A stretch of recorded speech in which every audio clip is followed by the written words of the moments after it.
I have a question here.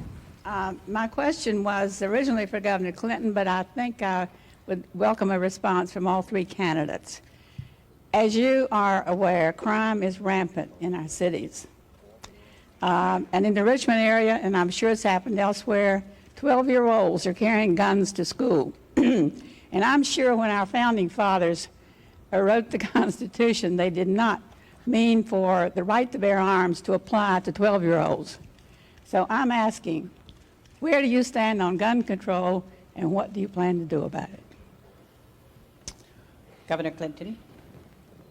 I support the right to keep and bear arms. I live in a state where over half the adults have hunting or fishing licenses or both. But I believe we have to have some way of checking handguns before they're sold, to check the criminal history, the mental health history, and the age of people who are buying them.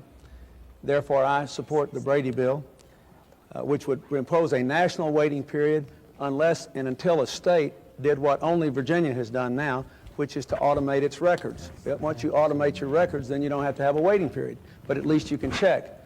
I also think we should have, frankly, restrictions on assault weapons whose only purpose is to kill. We need to give the police a fighting chance in our urban areas where the gangs are building up. The third thing I would say, it doesn't bear directly on gun control, but it's very important. We need more police on the street. There is a crime bill which would put more police on the street, which was killed for this session by a filibuster in the Senate, mostly by Republican senators. And I think it's a shame it didn't pass. I think it should be made the law, but it had the Brady bill in it, the waiting period. I also believe that we should offer college scholarships to people who will agree to work them off as police officers. And I think as we reduce our military forces, we should let people earn military retirement by coming out and working as police officers.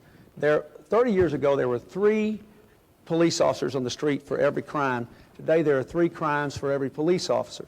In the communities which have had real success, putting police officers near schools where kids carry weapons to get the weapons out of the schools, or on the same blocks, you've seen crime go down.